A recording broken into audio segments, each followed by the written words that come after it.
Bismillahirrahmanirrahim. Assalamualaikum warahmatullahi wabarakatuh. Alhamdulillah, la haula wala quwwata illa billah. Allahumma shalli ala Muhammad wa ala alihi wa sahbihi ajma'in. Subhanaka la ilma lana illa ma 'allamtana innaka antal alimul hakim. Qul billahi wa bil islam dina. Rabbi Muhammadin nabiyya wa rasul rabbi zidni ilman wa zidni fahman. Alhamdulillah, saja masih kuat di pengunjung kalau siang itu biasanya sudah mulai menurun ya konsentrasinya. Mudah-mudahan saya ada waktu beberapa menit karena dari tadi pagi mungkin jam sekitar jam 9, setengah 9 tadi pagi sudah maraton. Dan siang itu biasanya efek kopinya sudah mulai turun ya. Apalagi dikasih materi-materi Ustadz Mu'arif, biasanya materinya beratnya itu berat di mata sih. Alhamdulillah secara pembahasan sebetulnya sudah sangat padat, sangat jelas, tadi bahkan habis. Saya di ujung ini tinggal sisa-sisa ampas-ampasnya saja saya. Tapi ya mudah-mudahan ampasnya ini ampas, kalau ampas kopi bisa jadi masker mudah-mudahan. Saya bagian teknis sebetulnya tentang kutab. Pertama kita akan mulai dengan satu pertanyaan. Kira-kira apa sih yang kita tadi belajar tentang peradaban Islam, tentang pendidikan Islam? Apa yang membedakan atau apa sih bedanya pendidikan Islam dengan pendidikan yang ada hari ini? Boleh? Satu ahwat, tadi Iwan sudah ahwat, boleh? Ada saja. Nanti boleh pulang ya setelah selesai. Apa bedanya pendidikan Islam dengan pendidikan hari ini? Ada misalnya? Boleh. Kalau ada mic-nya boleh. Kalau enggak boleh, mesin nunjuk aja boleh.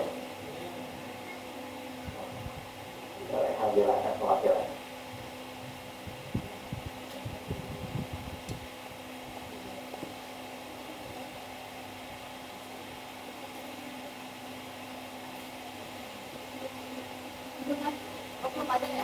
Belum ada. Itu tunjuknya. Boleh perwakilan, boleh. Saja boleh. Yang paling depan boleh perwakilan. Ibu. Nggak ada. Tahu itu. Nah, kalau Ikhwan ada. Kira-kira apa bedanya pendidikan Islam dan pendidikan hari ini?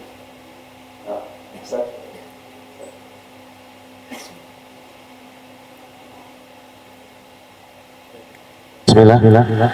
Pendidikan Islam artinya dia menisbatkan dengan sumber Islamnya dari Al-Quran dan Sunnah, dan juga yang memang dipraktekkan pada generasi pertama. Adapun pendidikan hari ini ya hasil uji coba dari generasi-generasi yang mungkin kalau tidak sesuai dia akan coba lagi cari yang terbaik seperti itu.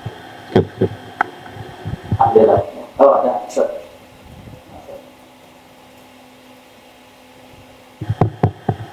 Bismillah. Ini saya mungkin jawabannya ngelantur ya, Ustaz, apa nih saja. Yang saya pahami pendidikan Islam itu simple, terarah dan teratur. Pendidikan hari ini ribet, nggak simple dan nggak teratur. Itu yang saya pahami, karena saya mengajar sempat lama dan saya melihat apalagi kurikulum sekarang ini malah membuat anak didik itu malah nggak terarah. Kalau saya melihatnya gitu ya, apalagi dengan sistem yang berganti-ganti, kurikulum yang berganti-ganti, gurunya pusing, muridnya lebih pusing. Kalau kita dahulu simple banget kita melihat gitu kan, gitu. para sahabat di waktu muda bisa menjadi seorang pemimpin. Sudah jelas cita-citanya. Zaman sekarang lulusan sarjana aja nikahnya takut ya. Itu makanya saya melihat pendidikan Islam itu simple, terarah, jelas. Sedangkan pendidikan hari ini yang notabene yang sekarang kita lalui itu justru ribet dan nggak simple. Itu yang anak paham. Syukran. Ada lagi satu lagi mau izin, satu silakan.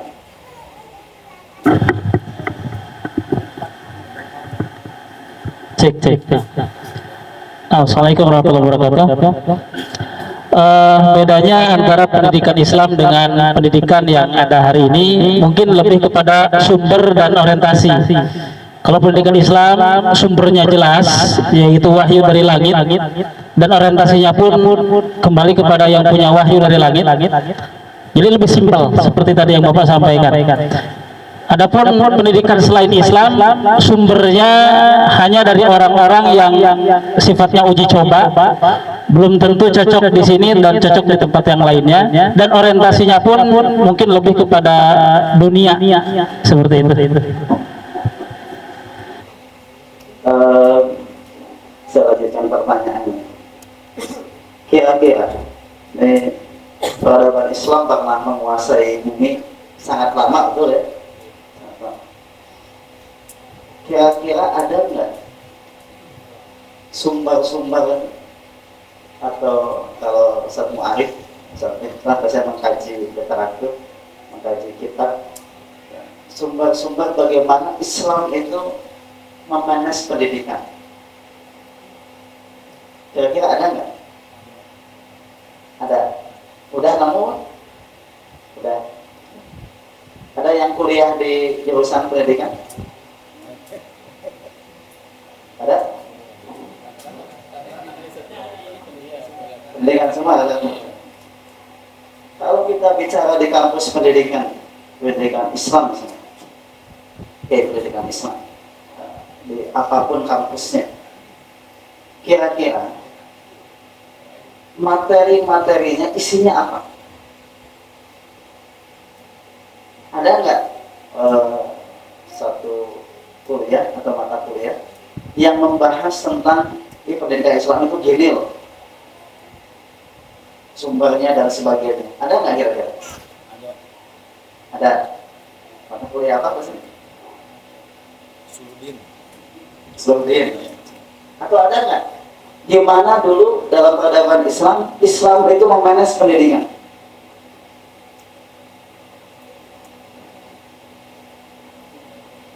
Jangan-jangan hari ini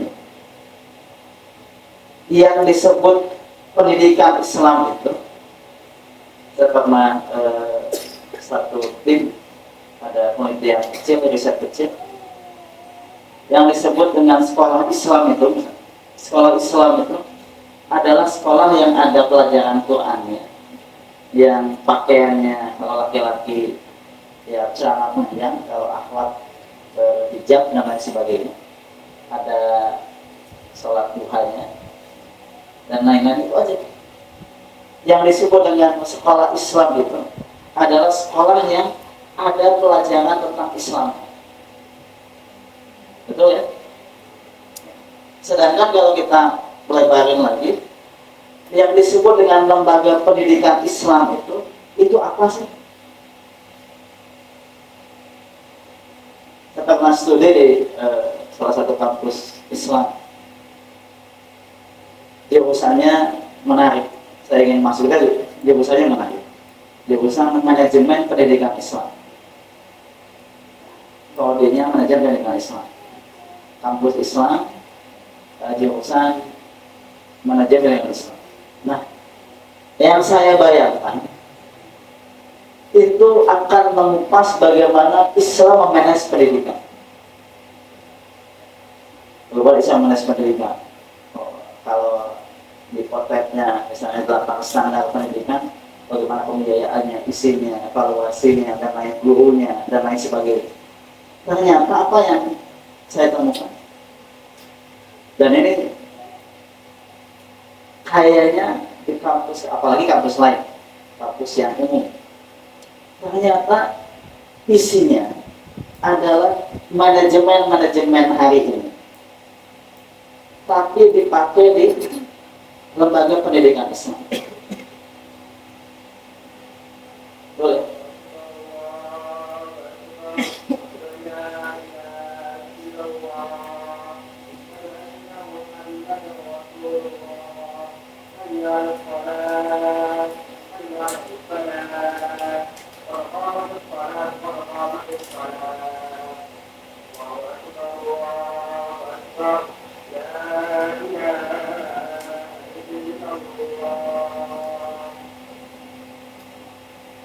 Jadi nyaris tidak ada literatur studinya bagaimana Islam memanage pendidikan. Itu yang mahasiswanya, kepala sekolah, kepala pesantren, kepala madrasah dan lain-lain. Artinya bagaimana mereka akan memanage pendidikan Islam itu hari ini potretnya sebagaimana manajemen hari ini mengelola itu. Maka wajar nanti tadi di mukadimah di pembukaan Ustaz Hayat menyampaikan sekolah Islam terpadu dan terpadu itu terpaksa pakai duit gitu. Sebut sekolah Islam itu ya sekolah ya pendidikan yang mahal. Saya pernah dapat cerita salah satu wali santri mengkonfirmasi, jadi mau masukkan anaknya ke Kutab. Kutab ada sejumlah biaya. Ustaz, ini saya khawatir seperti yang saya alami pada anak pertama saya. Kenapa, Bu? Saya pertama ya masuk secara prestasi dari salah satu SMP Islam terpadu di salah sebuah kota. Masuk sudah diterima. Saya cuma minta pembiayaannya dicicil. Saya nggak minta keringanan. Bisa nggak biaya dicicil? Karena saya nggak mampu kalau aku satu kali bayar. Ternyata anak saya gagal diterima. Dia nanya, ikut tak gitu nggak? Saya sudah menjelaskan bagaimana pembiayaan pendidikan dalam peradaban Islam. Ya artinya nanti saya lihat bicara tentang pendidikan Islam itu bukan hanya bicara tentang Islamisasi kurikulum saja. Satu hari tadi sudah bahas tentang lembaga kutabnya, tentang kurikulumnya. Ustaz Miftah bahas tentang gurunya. Ternyata elemennya itu sangat banyak. Jadi pembelajarannya itu, kurikulum itu hanya salah satu elemen dari pendidikan Islam. Bagaimana gurunya? Tadi Ustaz Miftah bilang tentang orientasi. Kita di Kutab itu kalau seleksi guru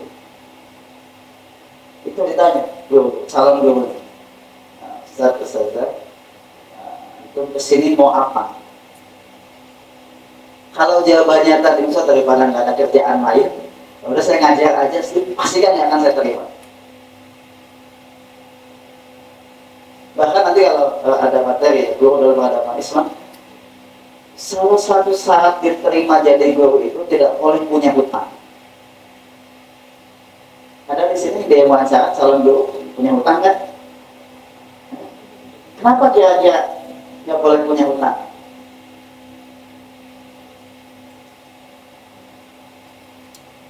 Saking khawatir orientasinya berbelok sedikit. Ya kalau dalam kajian kita misalnya Al-Kasbi, guru itu tidak masuk ke ranah profesi dalam peradaban Islam. Ya, ada gurunya, ada aktivitas mengajar dan sebagainya, tapi tidak masuk ke ranah profesi. Kenapa? Saking dijaga orientasi. Itu guru misalnya guru. Nah, dia lewat jalan ke hutan, pas bagi rapot, saya kaget juga karena tidak biasa di pendidikan. Itu guru-guru setelah bagi rapot itu datang. Ada yang bawa makanan, ada yang bawa barang, ada yang bawa emas. Ini apa? Dari mana?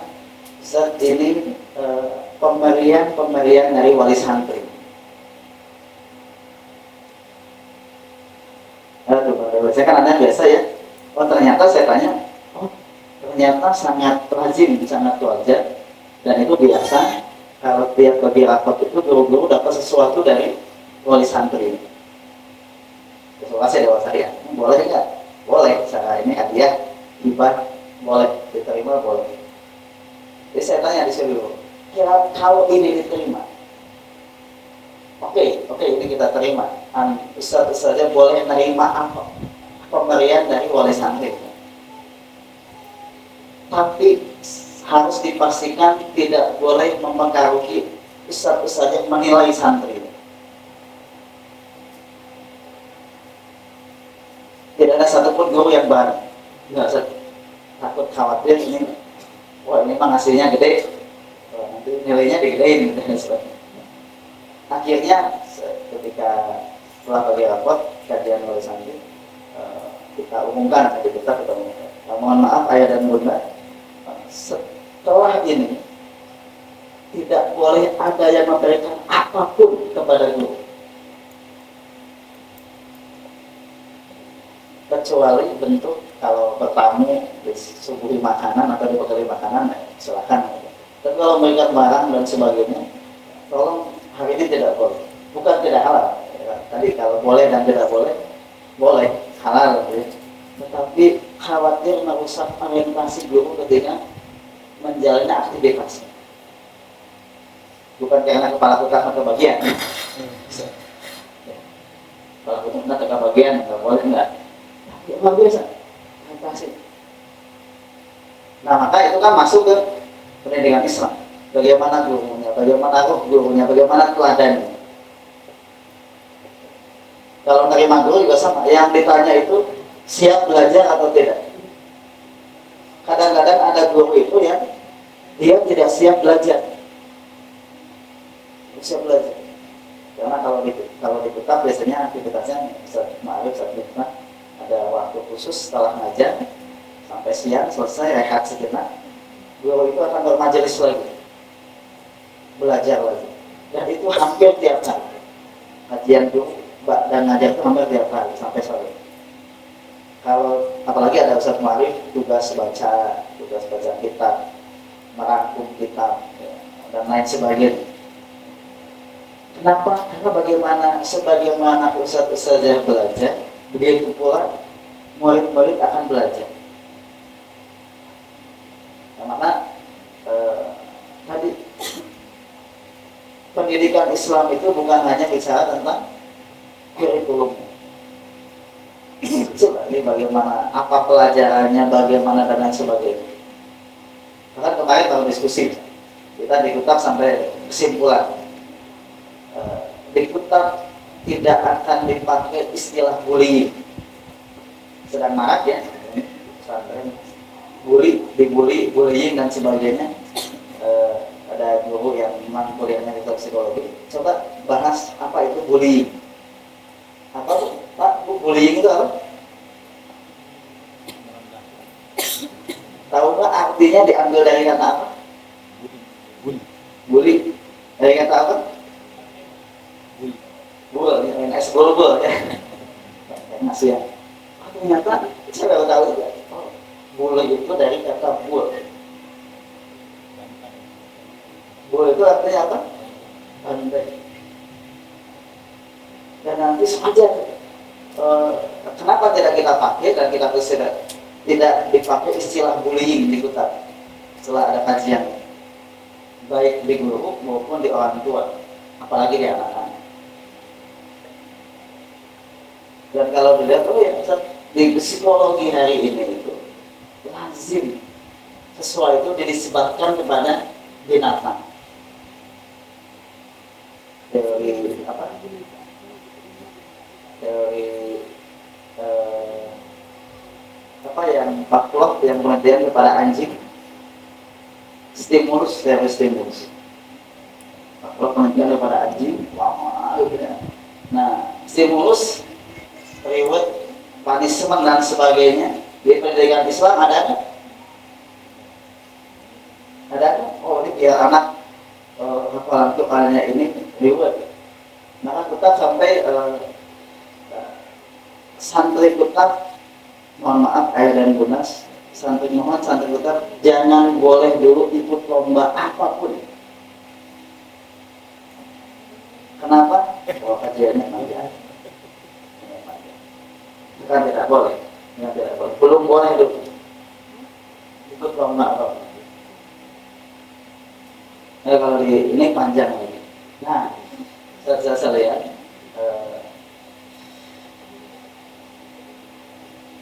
ini kita terima hari ini.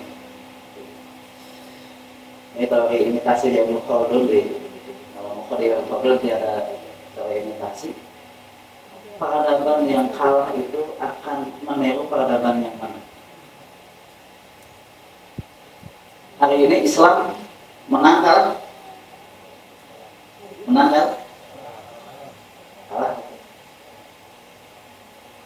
Saking jauhnya hari ini dengan peradaban Islam, sampai kita kehilangan bagaimana memanage pendidikan anak-anak kita. Maka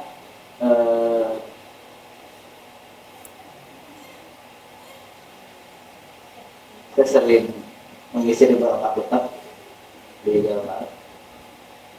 Ada yang kutab, jadi nanti kutab itu sama tadi bahas tentang kutab. Kutab itu nanti ada beberapa kutab itu, tapi rasanya rasa SD. Ada kutab namanya kutab, tapi rasanya rasa SD. Itu banyak kutab-kutab yang ketika tidak dalam tentang pendidikan Islamnya, kutabnya tapi rasa SD. Kebayang? Nah, nanti karena tema pesan yang hikmahnya pemadaksan, tetapi luar biasa. Bagaimana kutab itu di-manage, bagaimana kutab itu dibiayai, termasuk posisi orang tua.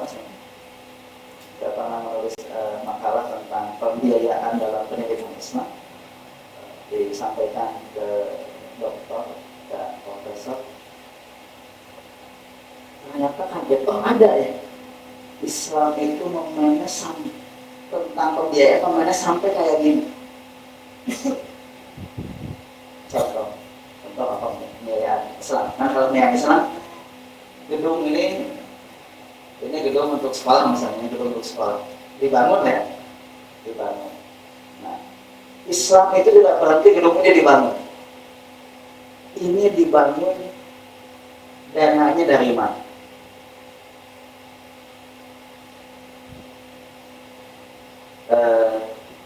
Ustaz Aus pernah datang ke Ustaz Mu'ad.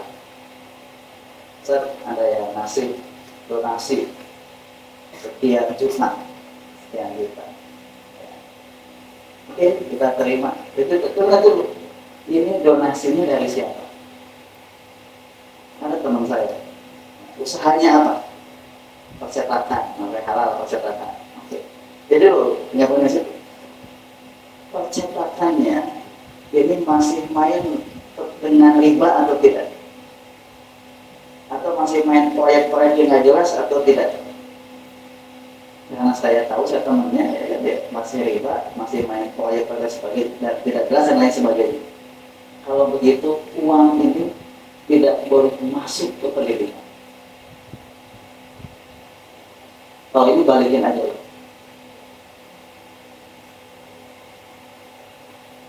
Dibalikin uang sampai nahul yang ngasih.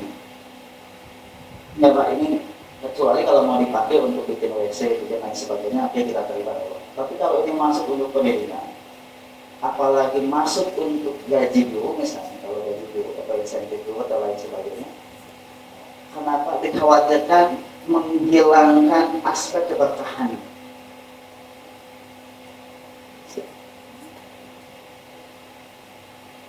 Maka tidak hanya bicara tentang halal, bicara tentang aspek lebih jauh dari itu, pembiayaan tentang pendidikan.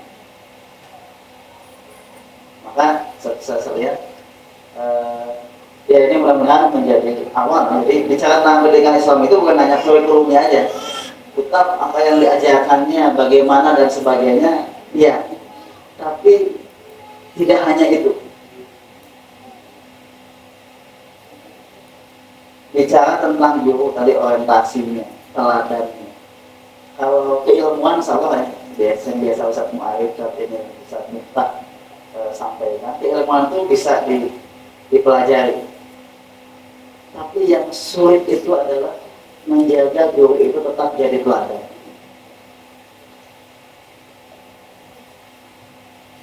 Guru bicara tentang Quran, gurunya dulu daripada santri. Bicara tentang keikhlasan, bukan berarti guru di pendidikan Islam itu tidak dibayar. Enggak. Kita lihat ya para Islam, kalau dalam tulisannya Dr. Oki Pasir Jani, Oya Dorotina pernah sampai ada guru itu di peradaban Islam itu demo. Para ulama itu demo. Kita juga ada ya, guru demo. Demonya kenapa? Ketika khalifah menetapkan gaji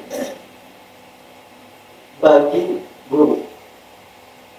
Jadi ada para ulama ini, para ustadz yang mengajar, sudah mengajar, kan tergantung gajinya, tergantung dan sebagainya. Tapi ada kebijakan khalifah, ditetapkan gaji guru. Datang kelompok ulama itu datang ke khalifah dan menolak gaji guru. Jadi nggak jauh ya. Kalau dulu mah demonya nolak gaji, sekarang demonya gaji. Kenapa? Kami khawatir yang ketika ditetapkan gaji oleh peradaban Islam, yang datang mengajar itu adalah orang-orang yang ingin materi, bukan orang-orang yang ingin mengajar. Masalah orientasi. Kenapa? Karena kalau yang datang itu orang-orang yang dia belum cukup ilmunya, datang mengajar, ingin materi, tidak akan jadi apa-apa generasi. Jadi salah satu slide ini, saya 2 slide aja ya, saya buka. Dan slide ini jangan sampai, boleh nanti kita tidak menutup diri dari ilmu-ilmu hari ini, dari ilmu barat, dari sangat terbuka. Tetapi apakah di peradaban Islam itu nggak ada? Jadi kalau kita satu bahasan biasanya kita kaji dulu, ada nggak di peradaban Islam, baik kitabnya atau panduan ulamanya atau ayatnya atau hadisnya dan sebagainya. Kalau ada, sudah kita tidak pakai ilmu hari ini, mensandarkannya ke ilmu di peradaban Islam. Kenapa? Aspek keberkahan. Metode mengajar, ada nggak metode mengajar hari ini yang selengkap tadi yang dijelaskan Ustaz Miftah Ar-Rasul Al-Mu'alim? Kita kan nggak mau ini sekolah atau pesantren menetapkan ini ngajarin kayak gimana, ngajar dari multiple intelligence, kecerdasan majemuk, jadi estetik, audio, visual, matematik, abstrak dan lain-lain. Akhir belajar baca dan tulisnya pakai apa? Oh ini pakai metode Montessori Islam. Ada ya? Pakai balok-baloknya pakai apa? Oh pakai ini metodenya. Maka ya bukan hanya bicara tentang boleh dan tidak boleh, tetapi keberkahan sumbernya. Kita ngajarin anak baca dan tulis misalnya, itu pakai metode apa, dari mana, dari siapa, itu bicara tentang keberkahan ilmu. Nah itu nanti masuk ke desain besar pendidikan Islam. sebenarnya pembuka saja tentang pendidikan Islam. Artinya kurikulum itu hanya sebagian kecil dari pendidikan Islam. Belum gurunya, belum hartanya, belum metodenya, belum lain-lainnya. Ini sebagian kecil. Jadi kalau kita hanya kurikulumnya saja yang diislamisasi, yang lainnya tidak, yakin pendidikan kita, anak-anak kita nggak akan terlalu. Jadi bicara tentang kitab bukan hanya bicara tentang isinya, apa yang diajarin, siapa yang ngajarin, tapi bagaimana pembiayaannya, bagaimana tempatnya, bagaimana orang tuanya, bagaimana kitab-kitabnya, dan lain sebagainya. Mudah-mudahan yang kita harapkan bukan hanya anak kita cerdas, tetapi muncul keberkahan. Karena keberkahan itu yang kelak akan menjadi bekal anak-anak kita. Boleh jadi ilmunya tidak terlalu banyak, tetapi Allah berkahi, ilmu itu akan bermanfaat bagi anak-anak kita. Tidak sebaliknya, ilmunya banyak, tapi keberkahannya hilang, adabnya hilang, ilmunya nggak akan jadi apa-apa. Maka banyak cerita yang kecilnya soleh, setelah besar ya salah, sulit dikondisikan. Apa yang salah? Boleh jadi asbab keberkahan yang Allah cabut di anak-anak kita. Teman-teman, saudara sekalian, ini karena materi penutup 12:29, saya cuma sampai setengah satu menit lagi. Ya, semoga dua hal ini saya satu cuplikan Ibnu Khaldun saja.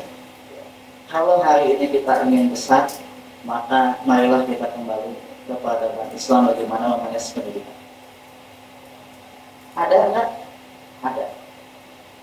Saya bilang tadi ada tulisannya Profesor Dr. Mustafa Asibari yang terjemahannya cuma sekitar 9 halaman.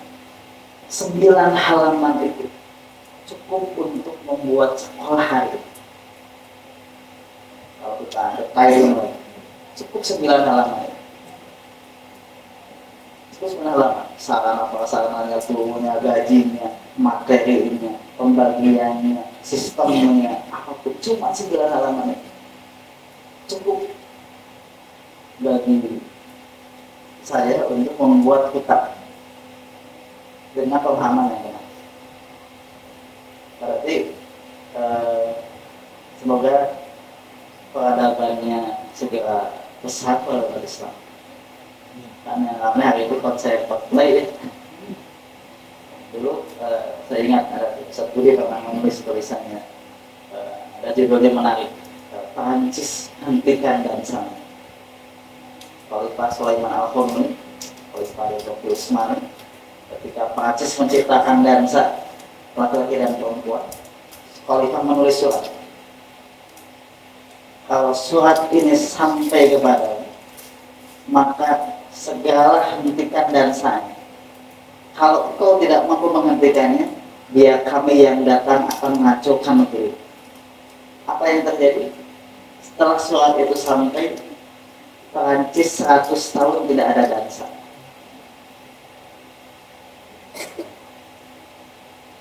Saking hebatnya Perancis. Hari ini negara Islam tidak kalah dan tidak ditentang apa-apa, jangankan malah kita yang didikte. Islam nggak boleh ngajar itu, nggak boleh materi itu, nggak boleh itu dan sebagainya. Menarik. Maka kita dan salah satu ulama, saya penutup, salah satu cara ulama membangkitkan peradaban ini adalah dengan pendidikan. Peradaban Islam turun naik dalam perjalanan, dan salah satu cara ulama membangkitkan kembali peradaban Islam dengan pendidikan. Dan kita akan menemukan bagaimana ahli ilmu membangkitkan kembali peradaban. Maka tidak salah kalau kita mulai kebangkitan peradaban dari pendidikan. Dan kunci pendidikannya ada di siapa? ada di guru. Nah, kenapa namanya Akademi Guru Peradaban? Karena kuncinya ada di guru. Kalau gurunya sudah siap dengan sebagaimana guru dalam peradaban Islam, maka akan bangkit juga generasi yang akan membangkitkan peradaban. Sebaliknya, kalau gurunya tidak disiapkan sebagaimana guru dalam peradaban Islam disiapkan, maka jangan harap akan lahir generasi yang kelak akan memimpin dunia. Kalau begitu, mohon maaf kalau tidak kurangnya. Assalamualaikum warahmatullahi wabarakatuh.